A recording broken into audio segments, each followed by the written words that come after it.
Suicide Squad Isekai Episode 5. We're halfway through. Yes, this series is 10 episodes long. We've been going through each episode one by one after they air, just discussing. So as always, spoiler warning. In this episode, the squad fight a dragon.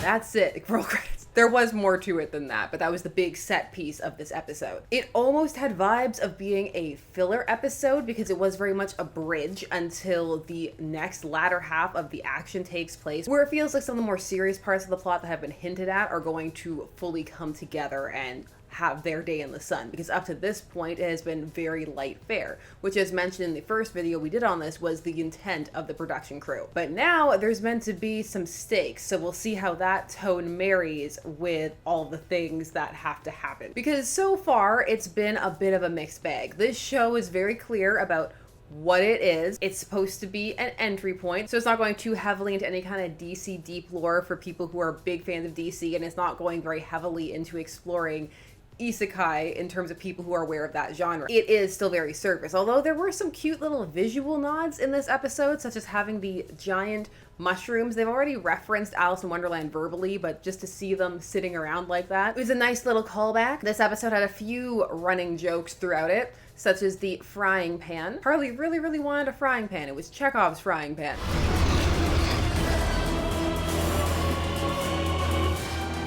And the frying pan did end up being very useful. The thing with that joke, as with some of the others, is it was quite obvious. But on the whole, the humor this episode was fairly solid, and there was a lot of good banter between the characters who have really settled into their flow, and that's meant to be something that is being noticed narratively, because you see Rick Flag noticing it, as he himself feels a little bit left outside of it, which works well because he is a bit of a different position on the squad. He's not really a member of it, but it was sent to oversee the advance force, which they remind the audience of. And the way they remind them of it, it's quite clear that they're aware that they haven't been foregrounding it, because overall this show does feel a bit vignette-y. There is an overarching plot, but you could very much forget that the kingdom thing was happening if you let yourself just get very invested in the dragon.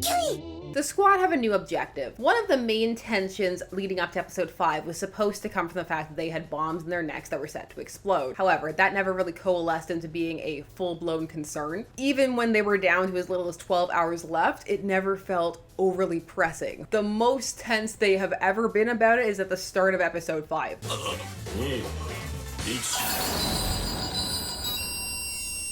And even then, it's very quickly resolved. And so that leaves them with, well, what are you going to do with them now? What is their objective? And so the objective then pivots to their original mission, which was only ever very loosely defined. So Rick has to redefine it for them. The cliff notes is that they're there so that they can establish relations, so that there can be resources and interchange flow between this world and the world that the squad hail from. Earth. The main Earth, whatever we're calling it in this universe. So they decide to just keep helping the kingdom. And when I mentioned this felt like a bridge episode, it's because some of the things that were brought up in last episode, they don't return to. They don't return to Princess Fiona. They don't return to the tensions with her mom or that kingdom. We don't see the War Council discuss the fact that they're still helping. Their contributions are actually dealt with via montage. There's a whole montage of them moving around their little Game of Thrones-esque board-like pieces. It does feel very Dungeons and Dragons in terms of how they're showcasing their movement and the little actions in their battles. The episode does introduce something that could have been a long-lasting conflict, but it didn't end up being one, but that was the fact that they were running out of ammo. This was a real problem since so many members of the squad utilize guns. And unlike Deadshot, not everybody was trying to conserve all their bullets.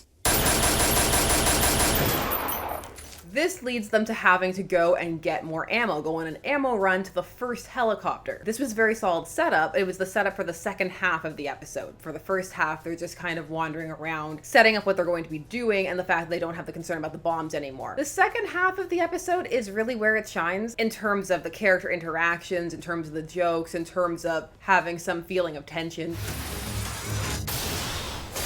The dragon fight is very fun. And we set up some kernels of what will be future tensions between Rick and the squad and some of the secrets he's keeping and the like. We, of course, also play with some tropes. This series loves a good trope. They find a dragon egg, of course they do. And so Harley gets to have her Misty moment because, of course, the egg hatches in front of her. One of my favorite jokes of the episode was the fact that Peacemaker wanted to eat it. Now, on the whole, this series is still very much on the same track that it has been since the beginning. This episode has a bit more action fanfare, so if you were missing that last episode, you might like this one more. If you weren't really into the kingdom stuff, you might like this one more because there's way less of that. It's much more of the squad just wandering around this fantasy area. This episode, however, did have a lot more noticeable shortcuts in animation at certain moments, different than from last episode, where they're kind of trying to camouflage some of the mouth movements or dialogue.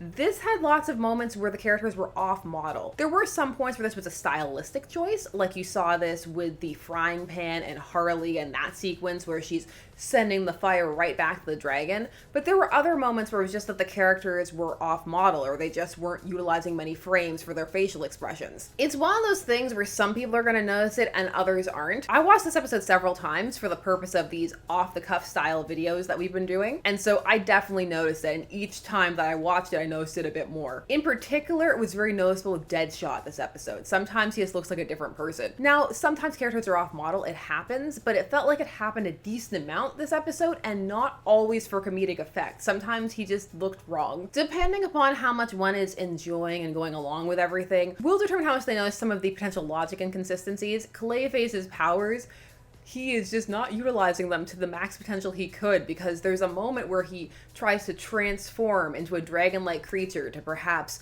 lure the dragon away, and it's a big joke because his looks silly. It looks a bit like a griffin, but the other members of the squad can't figure out what it's supposed to be. But then later, he utilizes his power to create these massive walls and all kinds of things, which leads to the questions like, so couldn't he have maybe shot some balls at the dragon, or they could have rode up like he was Iceman, only Clayman. Clayface's powers are very inconsistent. It's best not to think about them too much, which is something that some people are going to be able to get behind and others won't, just because the understanding of Clayface and how his powers are meant to work from a lore standpoint are just not a focus for this series, or they may not be known. There's one scene in particular that stood out to me where he's standing in the rain and he's holding this big leaf over himself. My mind automatically jumped to, oh, for of course, if he gets wet, he will melt. And then I remembered, no, that's not how they're utilizing his powers here. It's because he's a dramatic diva. Both work, but in my heart, I like to imagine it's because he'll melt. Don't get him wet. Don't feed him after midnight. Pretty much everything that's been said in our prior discussion videos about this series holds true. Still the Harley show,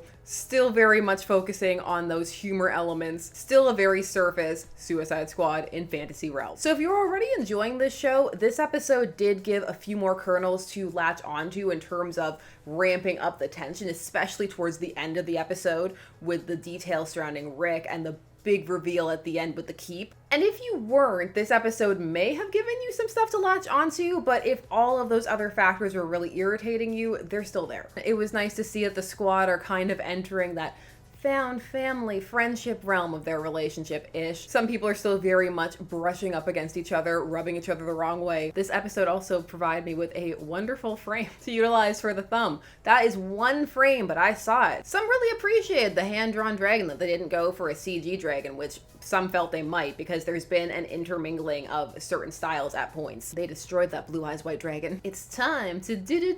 Episode 5 got me excited for next week, because now they're really positioning this squad to come into conflict with the advanced team and those other characters. And as someone who is enjoying the base core concept of these characters, but in a fantasy realm, I am looking forward to seeing these characters clash in that setting. Also, there's still time for the show to pull a massive tonal shift and get really serious. Some of the stuff the show has laid out, if they wanted to, they could have it really hit. There's still so many things people are waiting to see, like Harley's swap with the princess probably. The reveal that the princess is some kind of magical item spell thing probably. What Waller really wants from this realm. Are people gonna get that Emperor Joker reveal that they've been clamoring for? This is very much an unclench and let it flow over you type of series. Although it must be known that even inside of its own framework, it does have some things that could be tightened. Miles is definitely going to vary on how much leeway one gives the whole we're acknowledging the flaws in our plots and making jokes about them as a way to excuse the flaws existing in the first place. Some people go with that, some people don't. Like the fact that they need to remind you about some of the plot details because they've come up so little.